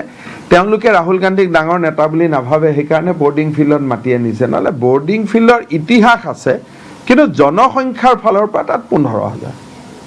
আৰু মই সিদিনাখন মিটিং কৰি আহিছোঁ বৰ্ডিং ফিল্ডত, পূৰা ভৰ্তি। গৌৰৱ গগৈয়ে এখন মেনিফেষ্টো বনাই আছে, ভাল মেনিফেষ্টো হওক, খালি মতা মাছ মাইকী মাছ এইবিলাক যাতে নোলায়, বাকী যি ওলাই থাকক। নাপায় এইবিলাক। ইলেকশ্যনৰ আগত দুখীয়া মানুহৰ ঘৰত থকাটো অপমান। মজদুৰ এজনক গৌৰৱ গগৈ আনি নিজৰ ঘৰত ৰাখক। এই যিটো দুখীয়াৰ টুৰিজিম হয়, সেইটো উল্টা হ'ব লাগে। আমি নেতাবিলাকে এজন চাহ শ্ৰমিকৰ ঘৰত যাওঁ, আমি নেতাবিলাকে এজন দুখীয়া মানুহৰ ঘৰত যাওঁ, এদিনৰ সিদ্ধান্ত লওক যে দুখীয়া মানুহজনক মোৰ বেডৰুমটো এৰি দি মোৰ বেডৰুমত থাকক। যদি দুখীয়া মানুহ এজনে গৌৰৱ গগৈক বেডৰুম এৰি দিয়ে, গৌৰৱ গগৈৰ বেডৰুমটো এজন দুখীয়া মানুহে এক ৰাতি থাকিব পাৰিবনে নাই? মইতো বিচাৰোঁ যে লুৰিণজ্যোতি গগৈ, অখিল গগৈ তেওঁলোক ইলেকশ্যনত উঠক। আৰু উঠিলে পলিটিক্সটো কিমান এটা প্ৰেছাৰ থকা কাম সেইটো বুজি পাব। আন্দোলন কৰি চান্দা তান্দা খুলি মানুহক হুলস্থুল কৰি থকাতকৈ MLA MP হওক তেতিয়া দিব লাগিব না, তেতিয়াতো ল'ব নোৱাৰে। গতিকে সেইটো কাৰণে তেওঁলোক আহিলে জিকিলে মইতো ভালেই পাওঁ। মই প্ৰথম দিনৰ পৰাই কৈ আছোঁ যে তেওঁলোক আহক বুলি। অসমত এজনেই পলিটিকেল লিডাৰ যোনে তেওঁলোকক আহিব কৈ আছোঁ যে আহক। চান্দা তান্দা লৈ আচুৰ নেতা হ'ব সহজ, কিন্তু MLA হ'বৰ কাৰণেতো মানুহক দিব লাগিব, পূজাৰ পৰা বিহুৰ পৰা উল্টা দিব লাগিব। গতিকে সেই কষ্টকৰ অভিজ্ঞতাটো যদি তেওঁলোকৰ পায় মইতো ভালেই পাম। গতিকে তেওঁলোকে এইটো চেষ্টা কৰক। তীব্ৰভাৱে আক্ৰমণৰ সন্মুখীন হৈছে এতিয়া বিৰোধী। হিমন্ত বিশ্ব শৰ্মাই এইখিনি মন্তব্য প্ৰকাশ কৰিলে। চৰকাৰৰ হৈ সেইখিনি কথাৰে উত্তৰ দিবলৈ আমি আমন্ত্ৰণ জনাই আনিছোঁ শাসকীয় দলৰ বিধায়ক ডক্টৰ নুমল মমিন ডাঙৰীয়াক। স্বাগতম জনাইছোঁ মমিন ডাঙৰীয়া। নমস্কাৰ। যিহেতু বহুকেইটা প্ৰশ্ন আছে, হিমন্ত বিশ্ব শৰ্মাই ক'লে যে গণতান্ত্ৰিক দেশত বিৰোধীয়ে প্ৰশ্ন কৰিছে, তেওঁলোকে চৰকাৰত নাই, প্ৰশ্ন কিয় কৰিব? বিৰোধীয়েতো প্ৰশ্ন কৰিবই এখন গণতান্ত্ৰিক দেশত। হিমন্ত বিশ্ব শৰ্মাৰ এই যুক্তিটোত অলপ যেন ক'ৰবাত কিবা খেলি মেলি আমি পালোঁ। নাই, প্ৰশ্ন তেখেতসকলে যিটো দিশত কৰিছে, ধৰক এতিয়া চাইকেল ৰেলীত চেলেঞ্জ কৰিছে তেনেকুৱা ধৰণৰ কথা, বা প্ৰধানমন্ত্ৰীৰ ৰেলীত কিমান মানুহ আহে, বা আমাৰ তেখেতসকলৰ কংগ্ৰেছৰ লিডাৰত ৰেলীত কিমান মানুহ আহিব, তেনেধৰণৰ প্ৰশ্নবিলাক মানে এইটো মই ভাবোঁ অপ্ৰয়োজনীয়। কাৰণ আজি ডেটত আমি প্ৰশ্ন কিবিলাক আহিব লাগে আমালৈ উন্নয়নৰ ক্ষেত্ৰত। আৰু যোৱা 5টা বছৰত আমাৰ ভাৰতীয় জনতা পাৰ্টীৰ চৰকাৰে যেনেকৈ সকলো দিশতে সকলোকে চুই যাব পৰাকৈ আঁচনি লৈছে আৰু সেই আঁচনিসমূহ সফল ৰূপায়ণ কৰিছে আৰু সেই সফল ৰূপায়ণৰ কাৰণে আজি অসমত আপুনি দেখিবলৈ পাইছে এই যি ধৰণৰে আমাৰ গতি আমাৰ উন্নয়নৰ ক্ষেত্ৰত যিটো GDP হওক ৰাষ্ট্ৰীয় দৰত ৰেটতকৈ আমাৰ অসমৰ ৰেট বেছি চ' এইটো অনুমান কৰিব পাৰে যে আমি বহু ক্ষেত্ৰত আগবাঢ়ি গৈছোঁ যদিও কৰোণা মহামাৰী বা কা আন্দোলনৰ কাৰণে আমাৰ বহুত ক্ষেত্ৰত বাধা হৈছিল নহয় বিৰোধীয়েতো গঠনমূলক কথাতেই প্ৰশ্ন কৰিলে লোন সন্দৰ্ভত ৰাজ্য চৰকাৰে কিমান ঋণ লৈছে সেইটোতো বিৰোধীয়ে জানিব বিচাৰিব গণতান্ত্ৰিক দেশখনত যিহেতু চৰকাৰ কেৱল আপোনালোকে নিজৰ চৰকাৰ বুলি কৈ থাকিলে নহ'ব ইয়াৰ ৰাইজৰ চৰকাৰ সকলোৰে চৰকাৰ হয় লোন সন্দৰ্ভতে প্ৰশ্ন কৰিছিল হিমন্ত বিশ্ব শৰ্মাই তাত অন্য ধৰণে অলপ যুক্তি লোন দিছে সন্দৰ্ভত লোন লোৱা চৰকাৰ কোনোবা আছে জানো আজিলৈকে যিমান বছৰ চৰকাৰ হৈছে সেইটো লোনটো লৈ পেলাই চৰকাৰ চলে লোন নোলোৱাকৈ চৰকাৰ চলাই এটাও মই ভাবোঁ অসমত আজিলৈকে হোৱা নাই আৰু ইন ফিউচাৰো চব চৰকাৰে লোন ল'ব লোন লোৱাৰ ওপৰত প্ৰশ্নটো অহাৰ কি দিগদাৰ হৈছে তেখেতসকলে কয় যে এতিয়া ইকনমি ব্ৰেকডাউন হৈছে বহুত অৱস্থা বেয়া এতিয়াতো আজি আমি চাওক আমি আজি ৰাতি 12টা বাজিৰ পিছৰ পৰা আমাৰ যিটো কৰোণাৰ কাৰণে যিখিনি টেক্স লগোৱা হৈছিলে আমাৰ পেট্ৰল ডিজেলৰ ওপৰত 5 টকাকৈ আজি ৰাতিৰ পৰা কমিব আৰু এক্সাইজ যিটো আমি লগাইছিলোঁ তাৰো 25% আমি কাট ডাউন কৰিছোঁ গতিকে এইখিনি বস্তুৰ দাম কমিব ৰাইজৰ যিখিনি ৰিচেণ্টমেণ্ট আছিল এইখিনি কমি যাব গতিকে তেনে ক্ষেত্ৰত আমি উন্নয়নমূলক কামত কৰিবলৈ দেখুৱাইছোঁ আৰু ৰাইজক সকাহ দিবলৈ খুজিছোঁ সেইটো সময়ত তেখেতসকলে প্ৰশ্ন কৰাটো মই ভাবিছোঁ টাইমিংটো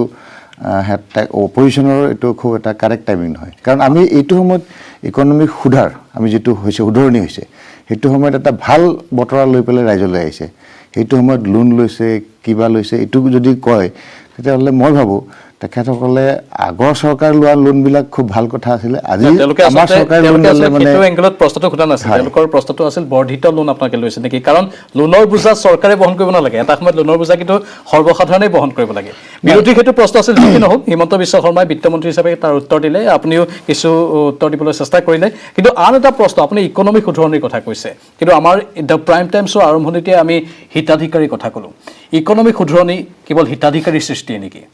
কংগ্ৰেছ চৰকাৰে আজি ইমান বছৰ যিটো কৰি আহিছিল এতিয়া বিজেপি চৰকাৰেও হিতাধিকাৰীৰ সৃষ্টি কৰিছে এইটো এটা জ্বলন্ত সমস্যা হিচাপে এতিয়া পৰিগণিত হৈছে হিতাধিকাৰীৰ সৃষ্টিয়ে মানৱ সম্পদ গঢ় নিদিয়ে কিন্তু হিতাধিকাৰীৰ সৃষ্টিয়ে কুঙাহে কৰে সৰ্বসাধাৰণক সেইটো ক্ষেত্ৰত আপোনালোকৰ কি যুক্তি হ'ব আপুনি চাওক আজি আমি সেল্ফ হেল্প গ্ৰুপবিলাকক যিবিলাক 25,000 পৰা 50,000 দিছোঁ তাৰপিছতে মহিলা সবলীকৰণৰ কাৰণে যিবিলাক আমি পইচা দিছোঁ এইবিলাক পইচা তেখেতসকলে ইউটিলাইজ কৰিছে এতিয়া গোটবিলাকে যিবিলাক মই দেখিছোঁ আপুনি এটা গোট আপোনাৰ কাজিৰঙাত আপোনালোকে দেখিব 25,000 টকালৈ তেখেতে 10গৰাকী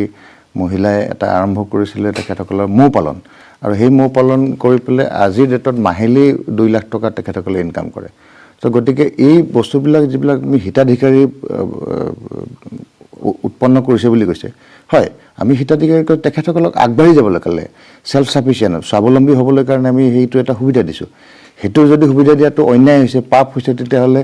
মই ভাবোঁ আমাৰ চৰকাৰে সেই পাপটো কৰি চাহ বাগিচাৰ শ্ৰমিকসকলক 3,000 টকা আপোনালোকে এককালীনভাৱে দিলে সেইটোৱে আপোনালোকে ভাবে নেকি যে তেওঁলোক আগবাঢ়ি যোৱাত সহায় কৰিব না ডেফিনেটলি নহয় তেনেহ'লে আমি সেই হিতাধিকাৰীৰ কথাই কৈ আছোঁ না এটা আপুনি চব কথাটো এতিয়া আমি বাগানত যিবিলাক আছিলে কংগ্ৰেছ চৰকাৰৰ দিনত তেখেতসকলৰ অৱস্থাটো কি ব্ৰিটিছে বনাই যোৱা LP স্কুলটোৱে আছিলে তাতকৈতো আৰু একো নাছিলে আমি এতিয়া 119খন হায়াৰ ছেকেণ্ডেৰী স্কুল তাত দিছোঁ আৰু বহু জেগাত স্কুল কাম আৰম্ভ হৈছে কিছুমানত কাম কমপ্লিটো হৈছে একাডেমিক ছেশ্যন এতিয়া আমি আৰম্ভ কৰিম এই বছৰৰ ভিতৰতে বহুখিনি এৰিয়াত আৰু অহা বছৰটো মেক্সিমাম 119টা স্কুলতে আমাৰ হায়াৰ ছেকেণ্ডেৰী মানে আৰম্ভ হ'ব গতিকে ক্লাছ 4লৈকে থৈছিলে কংগ্ৰেছৰ দিনত আমি এতিয়া ক্লাছ 12লৈকে কৰিছোঁ গতিকে সেইটো উত্তৰণৰ কাৰণে আমি এইটো দিশত কাম কৰিছোঁ আৰু এতিয়া কমিউনিকেশ্যনৰ কাৰণে তেখেতসকলৰ যিটো ৰাস্তা 896 কিলোমিটাৰ বাগানত আমি দিছোঁ তাৰ 667 কিলোমিটাৰ অলৰেডি আমি কমপ্লিট কৰিছোঁ তো গতিকে এইবিলাক সৰ্বাংগীন উন্নতিৰ কাৰণে আমি আগবাঢ়ি গৈছোঁ এইটো বাগানত এতিয়া আমি চিকিৎসাৰ ক্ষেত্ৰতো আমি বহুখিনি ব্যৱস্থা হাতত লৈছোঁ ভ্ৰাম্যমান ট্ৰিটমেণ্টৰ কাৰণে এটা গাড়ী দি পেলাই বাগানে তেখেতসকলে কাম কৰি থকা সময়ত দুপৰীয়া গৈ পেলাই ডক্টৰ নাৰ্ছ গৈ পেলাই তেখেতসকলক ট্ৰিটমেণ্ট দিয়ে এটা কোৱালিটি প্ৰডাক্ট হিউমেন ৰিচোৰ্চটোক যাতে আমি ভালকৈ ৰাখিব পাৰোঁ তাৰ কাৰণে আমি চেষ্টা কৰিছোঁ আৰু এটা কথা আমি চেষ্টা কৰিছোঁ তেখেতসকলক যিটো গৰ্ভৱতী মহিলা তেখেতসকলক মাহিলী 2000কৈ 6 মাহৰ কাৰণে দিয়া হৈছে। কাৰণ যেতিয়া আমাৰ যিহেতু মই নিজে ডক্টৰ, সেইকাৰণে মই এইটো কথাটো ভালকৈ বুজি পাওঁ যে ইণ্ট্ৰা ইউট্ৰাইন লাইফ, যেতিয়া গৰ্ভত থাকে সন্তানটোৰ, তেওঁ যদি মাকে ভাল আহাৰ খাব নাপায় তেতিয়াহ'লে গৰ্ভত সেই সন্তানটো ভালদৰে গ্ৰোথ নহয়, আৰু সেই ভালদৰে গ্ৰোথ নোহোৱাৰ এটা সন্তান যদি জন্ম হয় তেতিয়াহ'লে নেচাৰেলি এইটো আমাৰ হিউমেন ৰিচোৰ্চৰ কাৰণে এটা ডাঙৰ চেলেঞ্জ। কিন্তু আমি গৰ্ভতেই সেই সন্তানটো যাতে ভালকৈ গঢ় ল'ব পাৰে তাৰ কাৰণে ব্যৱস্থা লৈ পেলাই ইন ফিউচাৰ এই ল'ৰাবিলাক যেতিয়া ডাঙৰ হ'ব, স্কুলত পঢ়িলে ভাল পঢ়া শুনা হ'ব, জ্ঞানী হ'ব, মগজৰ বিকাশ হ'ব, তেনেধৰণৰ চিন্তা চৰ্চাৰে আমি আগবাঢ়িছোঁ। এই জাতিত আমি টি গাৰ্ডেনত কাম কৰা লেবাৰ বুলি যিটো কংগ্ৰেছে এটা ক্লাছ ক্ৰিয়েট কৰিছিলে, যাক উত্তৰণৰ কাৰণে কোনো চিন্তা কৰা নাছিলে, অকল ক্লাছ 4লৈকে পঢ়িব, তেখেতসকলে পাত ছিঙিব, তেওঁৰ ল'ৰা ছোৱালী হ'ব পাত ছিঙিব, নাতি নাতিনী হ'ব পাত ছিঙিব, তেনেকুৱা এটা। কিন্তু আমি এতিয়া যিটো ব্যৱস্থা লৈছোঁ, আপুনি চাব 15-20 বছৰ পিছতে চাহ বাগানৰ যিটো আদিবাসী ভাইসকল আছে তেখেতসকলৰ খুব ধুনীয়া উত্তৰণ হ'ব। আৰু এতিয়া অলৰেডি কিছুমান ক্ষেত্ৰত আমি APSCৰ ক্ষেত্ৰত আপোনালোকে চাওক, আমি যিটো নিকাহ স্বচ্ছতাৰে আমি নাই, আমি এইটো চাওক, তেখেতসকলে ACS অফিচাৰ ওলাবলৈ এতিয়া আৰু আগন্তুক দিনত আৰু ভাল হ'ব। আমি যিটো পদক্ষেপ লৈ গৈছোঁ, হায়াৰ ছেকেণ্ডেৰী যেতিয়া বাগানতে থাকিব, ল'ৰা ছোৱালীয়ে পঢ়াৰ মন কৰিব, আগন্তুক দিনত তেনেকুৱা পাইছোঁ। এতিয়া যিটো দৰমহাৰ কথা ক'লে, আমি 20 তাৰিখৰ ভিতৰতে আজি হেমন্ত বিশ্ব শৰ্মা ডাঙৰীয়াই আমাৰ পবিত্ৰ সদনত কৈছে যে 20 তাৰিখৰ ভিতৰতে সেই দৰমহাৰ কথাটো আমি হেৰি কৰি পেলাই তেখেতসকলক যাতে পায় এইটোৰ ব্যৱস্থা ল'ব। গতিকে 20 তাৰিখলৈকে আমি ৱেইট কৰিলে হ'ল। আজি 12 তাৰিখ হ'ল আৰু 8টা দিন আছে। আমি নিশ্চয়কৈ প্ৰশ্ন কৰিলোঁ। মোৰ অন্তিমটো প্ৰশ্ন আপোনালৈ যে আজি ৰঞ্জন গগৈ মাত মাতিবলৈ বাধ্য হৈছে, আমাৰ সৰ্বোচ্চ ন্যায়ালয়ৰ মুখ্য ন্যায়াধীশ প্ৰাক্তন এটা সময়ৰ, আৰু এতিয়া ৰাজ্যসভাৰ সাংসদ পদটো আপোনালোকে দিছে। সেই ৰঞ্জন গগৈ কিন্তু আপোনালোকৰ বিৰুদ্ধে মাত মাতিছে, আজি সৰব হৈ পৰিছে NRCক লৈ, আন বিষয়সমূহক লৈ, লগতে 6 নম্বৰ দফাৰ প্ৰতিবেদনক লৈ। কিয় আপোনালোকে কাৰ্যকৰী কৰিব পৰা নাই ইমান দিনে, সেই বিষয়টো তেওঁ উত্থাপন কৰিছে। এই বিষয়টো কেৱল তেওঁই উত্থাপন কৰা নহয়, সৰ্বসাধাৰণৰ মনত এতিয়া এটা জাগ্ৰত প্ৰশ্ন হিচাপে বিবেচিত হৈছে। মানে আপোনালোকৰ তাত দুৰ্বলতা আছে। দুৰ্বলতা ৰঞ্জন গগৈ তেখেতৰ ব্যক্তিগত মন্তব্য দিছে। তেওঁৰ মন্তব্যটো আমি জাষ্ট উদাহৰণ দিছোঁ, বাকী সকলোৰে কথা চাওক। ক্লজ 6ৰ কথা বুলি কৈছিলে। ক্লজ 6 কিমান দিন হেৰি হ'ল? 35-36 বছৰ হৈ গ'ল অসম চুক্তি ৰূপায়ণ কৰা, আৰু সেইটো ৰূপায়ণ হ'ল জানো চুক্তি কৰাৰ পিছতে? আপোনালোকে যিটো ইণ্টেনশ্যন আছিলে আসাম চুক্তিৰ, যে ভাৰত বাংলাদেশ কাইট্ৰাটাৰৰ বেৰা হ'ব আৰু তাৰপিছত যাতে বাংলাদেশৰ পৰা মানুহ আহিব নোৱাৰে, এই ব্যৱস্থা ল'ব। কিন্তু 2005 চনত আকৌ ট্ৰাইপাৰ্টাইট টক হ'ল। মনমোহন সিং প্ৰাইম মিনিষ্টাৰ আছিলে, অসমৰ তৰুণ গগৈ আছিলে চিফ মিনিষ্টাৰ, তাৰপিছত আছুৰ লগত। তেতিয়া কি কৈছিলে? NRC আপডেট কৰিব লাগে, প্লাছ ইণ্ডো বাংলা বৰ্ডাৰ চিল কৰিব লাগে। কিন্তু বেছিক প্ৰব্লেম ক'ত আছিলে? ইণ্ডো বাংলা বৰ্ডাৰ চিল কৰিব লাগে বুলি কওঁতে ভাৰত বাংলাদেশৰ মাজত ভূমি বিবাদটোৱে ছল্ভ কৰা নাছিলে। 2014 চনত মাননীয় প্ৰধানমন্ত্ৰী নৰেন্দ্ৰ মোদী ডাঙৰীয়া যেতিয়া প্ৰাইম মিনিষ্টাৰ হ'ল, তাৰপিছত বাংলাদেশৰ প্ৰাইম মিনিষ্টাৰৰ লগত কথা পাতি অসমৰ আৰু বাংলাদেশৰ যিটো সীমা, অকল অসম বাংলাদেশ বুলিয়ে নহয়, ত্ৰিপুৰা আৰু মেঘালয়ৰ লগতো এই সীমা বিবাদটো সম্পন্ন হ'ল। তাৰপিছত আমি ভাৰত বাংলাদেশ সীমান্তত কাটাতাৰৰ বেৰা পূৰ্ণ গতিত আৰম্ভ কৰিলোঁ। আৰু যিটো ৰিভাৰিয়ান এৰিয়া আছিলে, তাত এই আমাৰ ইজৰাইলী টেকন'লজি আনি পেলাই আমাৰ মাননীয় সেই সময়ত ডিফেন্স মিনিষ্টাৰ ৰাজনাথ সিং ডাঙৰীয়া আছিলে, তাতে গৈ এই কামবিলাক আমি সম্পন্ন কৰিছোঁ। আৰু আজিৰ ডেটত আপুনি চাওক ক্লজ 6। ক্লজ 6ৰ কথাটো কি আছে? আমাৰ ক্ষুদ্ৰ জাতি জনগোষ্ঠীৰ সুৰক্ষা, অসমৰ সুৰক্ষা কৱচ। আজি কথাটো আপোনালোকে যদি চায় আৰু ভালকৈ বুজি পাব, আমি 3,65,000 খিলঞ্জীয়া লোকক ভূমি পট্টা দিছোঁ। আজি আমি খিলঞ্জীয়াৰ অধিকাৰ কওঁ, জাতি মাটি ভেটি কথা কৈ আছোঁ। কোনো দিনে অসমত কোনো এটা চৰকাৰে সময় কম, যিহেতু গুৰুত্বপূৰ্ণ প্ৰশ্ন সুধিছোঁ। আৰু মিথ্যাচাৰ আশ্ৰয় লোৱা বুলি এইকাৰণে অভিযোগ উঠিছে কাৰণ প্ৰতিবেদনখনেই কেন্দ্ৰলৈ গৈ পোৱা নাই। কেন্দ্ৰীয় ৰাজ্যমন্ত্ৰীয়ে নিজেই সেই কথা সদনত উল্লেখ কৰিছে। আপুনি যিহেতু জাতি মাটি ভেটিৰ কথা ক'লে, মাটিৰ কথা কওঁতে আপোনালোকে আন্তঃৰাষ্ট্ৰীয় সীমান্ত চিল কৰিবলৈ বিশেষ পদক্ষেপ লোৱাৰ কথা ক'লে, ইজৰাইলী পদ্ধতিৰ কথা ক'লে। কিন্তু মিজোৰামৰ সৈতে যি আমাৰ সংঘাত, মিজোৰামে যে দিন দুপৰতে আহি অসমৰ মাটি দখল কৰি আছে, নাগালেণ্ডৰ সৈতে ইমান দিনে হৈ আছিল, মেঘালয়ৰ সৈতেও হৈ আছিল, অৰুণাচলৰ সৈতেও হৈ আছিল, কিন্তু এতিয়া মিজোৰামেও মাটি দখল কৰি আছে তাৰ পাছত আপোনালোকৰ নেডা আছে নেডা থকাৰ পাছতো আপোনালোকৰ যেহেতু উত্তৰ পূৰ্বাঞ্চলত আটাইকেইখন ৰাজ্যতে নেডাৰ নেতৃত্বতে চৰকাৰসমূহ গঠন হৈ আছে এটা মীমাংসাত আপোনালোক আজিলৈকে উপনীত হ'ল মিজোৰামে অসমৰ মাটি দখল কৰি কি পৰিস্থিতিৰ সৃষ্টি কৰিছে আপুনি এইটো অৱগত আপুনি জানে সেইখিনি কথা না আজি চাওক সীমা বিবাদটো আজিৰ নহয় এই সীমা বিবাদটো বহু পুৰণি অসমৰ চুবুৰীয়া অঞ্চলত সীমা বিবাদ বহুত আছে কাৰণ না এতিয়াতো সুবিধা হৈছে এটা সুবিধা হৈছে কাৰণ উত্তৰ পূৰ্বাঞ্চলৰ আটাইকেইখন ৰাজ্যতে আপোনালোকৰ সদিচ্ছাত থকা চৰকাৰ কেন্দ্ৰত আপোনালোকৰ চৰকাৰ এতিয়াতো সেইখিনি মীমাংসা কৰাৰ কাৰণে সুবিধাই হৈছে আপুনি চাওক এতিয়া গোটেই নৰ্থ ইষ্টটো মোটামুটিভাৱে অসমে আছিলে এতিয়া পাৰ্টকে অসমৰ পৰা আঁতৰি গ'ল এইকাৰণে সীমাটো খুব সুন্দৰভাৱে ডিমাৰ্কেশ্যন নকৰাৰ বাবে এই প্ৰব্লেমবিলাক থাকিলে আমাৰ মুখ্যমন্ত্ৰীৰ লেভেলত মিজোৰামৰ মুখ্যমন্ত্ৰীৰ আলোচনা চলি আছে এইটো খুব সোনকালে আমি টেকেল কৰিম এইটো কথা নহয় আজি মিজোৰামৰ পৰা কোনোবা ইণ্ট্ৰুডাৰ হৈছে আমি অসমৰ পৰা গৈ পেলাই সেইবিলাক ব্যক্তিক গুলি বাৰুদ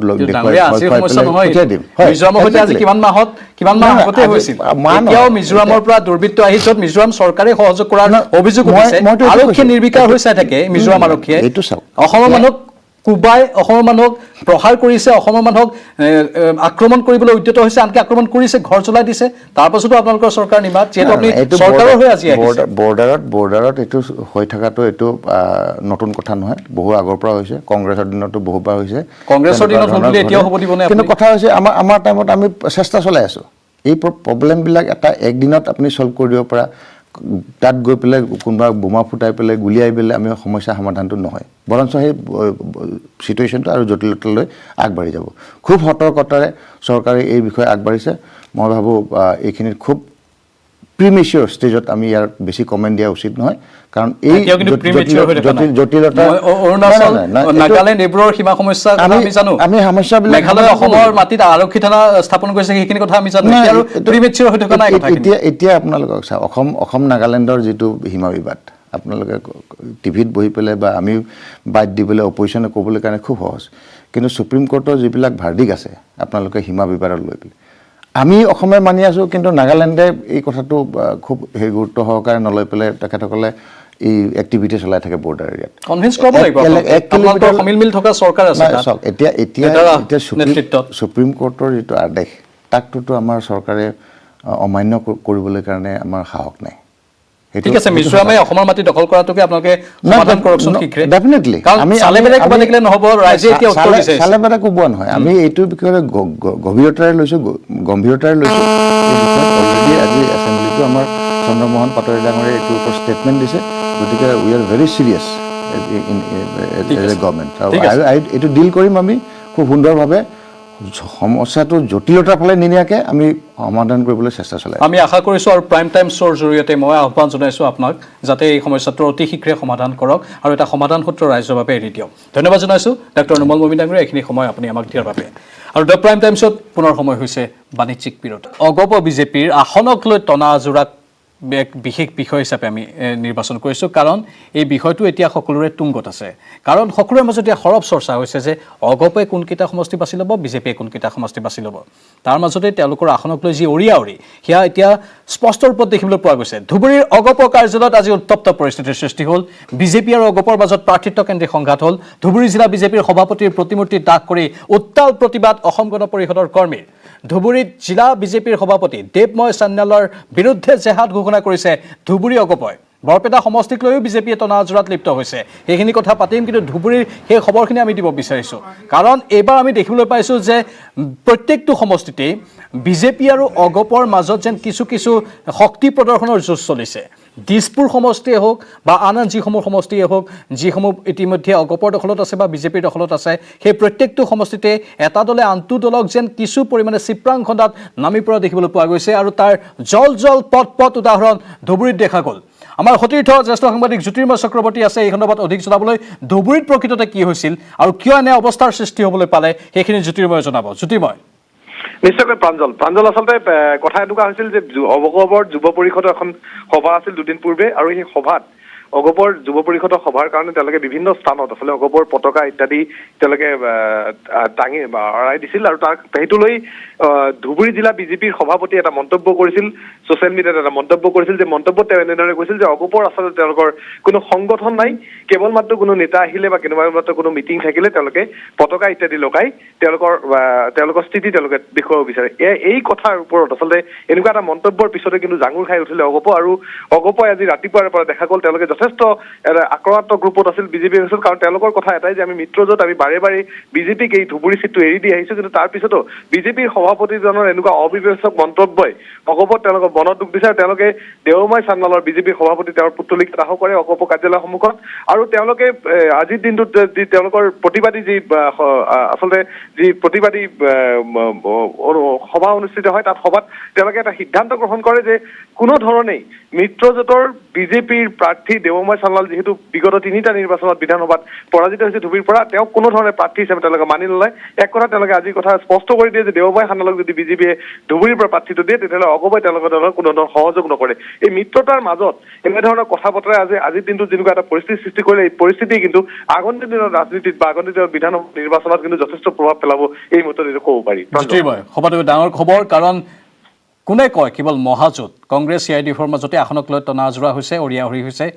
কেৱল মহাজোঁটতেই নহয়, মিত্ৰজোঁট অৰ্থাৎ শাসকীয় পক্ষ বিজেপি আৰু অগপৰ মাজতো আসনক লৈ টনা আজোৰা হৈছে। অগপই 40খন আসন বিচাৰিছে, বিজেপিয়ে কিমানখন দিয়ে লক্ষণীয় হ'ব।